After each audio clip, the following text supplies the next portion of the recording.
Hey, this is Cool Trains in Montreal, and I want to show off a couple of more locomotives that I have from my collection. These are older locomotives, for the most part anyway, and they have been recently changed into microtrains couplers so that they can interoperate properly with some of my other equipment. Um, this one is a vintage 1990s, I would say, late 1990s locomotive. It's a Atlas GP40-2, and it's in the Grand Trunk Western paint scheme. You'll notice that the orange doesn't go all the way down to the white bar. A lot of the time the side sills there at the bottom would have been painted with an orange too. So I think this represents a Grand Trunk Western locomotive that might have been purchased secondhand from, I think it was Union Pacific, if I'm not mistaken. I'd have to do a little bit of research on the real 6412 to see if that's the case. In any case, let's have a look and see how this runs. Now, this is a 20-year-old locomotive, so I've had this for a long time. So with Atlas, I would say, is one of the better brands because they can't really be killed. Well, that's not 100% true, but with a lot of attention, some minimal attention, I would say, you can keep them running for a very long time. Here I have this one.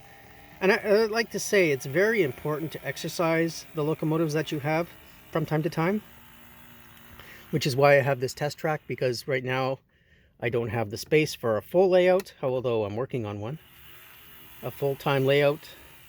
If you don't have space for a full-time layout, this is at least a passable way to do things.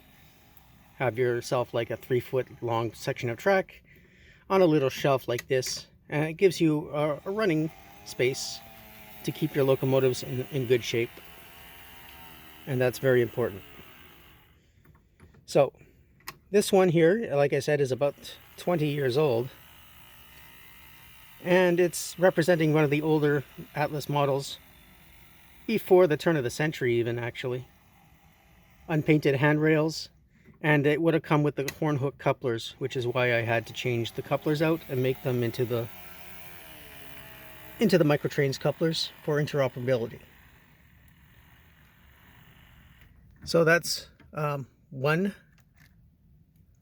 model that I wanted to show. So the second one I'm going to show now is an end cab switcher.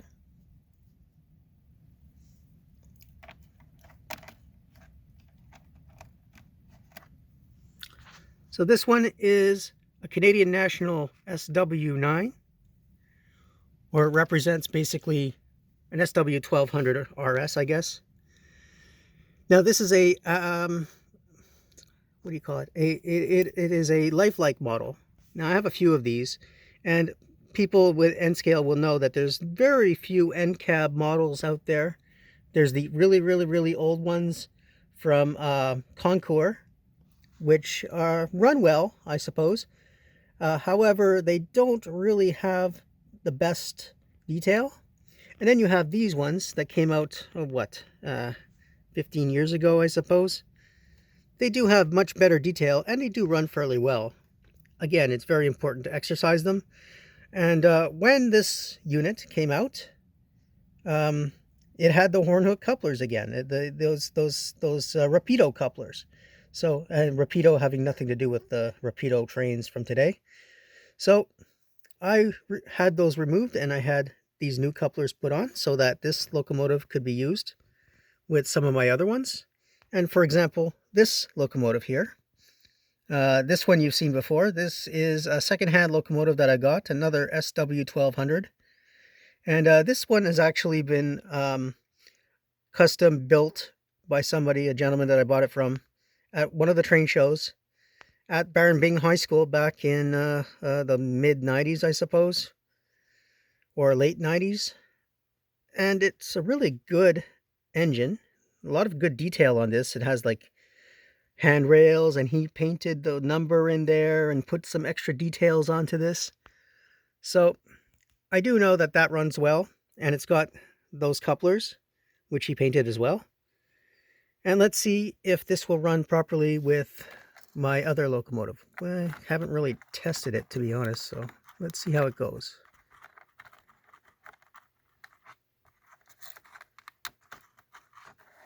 There we are. Okay, so this represents a very much older locomotive and one of the last paint schemes that CN had on these end cab locomotives. So let's see how it goes. Not too bad. These are both Life Like engines, and the back locomotive probably should have been run in a little more.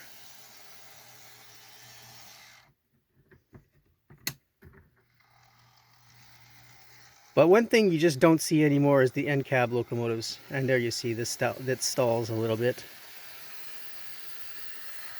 Which is why it's important to exercise these engines.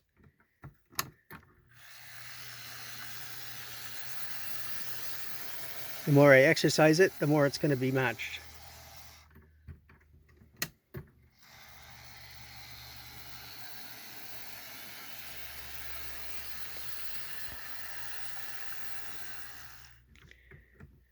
Now, to be honest, the brand new one and the older one don't really go so well to each other in terms of, you know, what you wouldn't actually see in the wild. So the new one, I bought that a long time ago.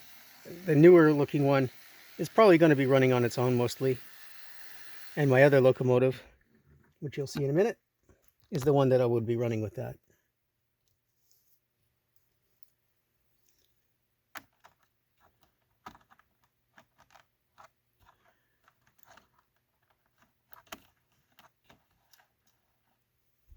So here I have one of the older ones. And it's on track, okay. And here's the new one, and that's, so let's see, 3 of them together.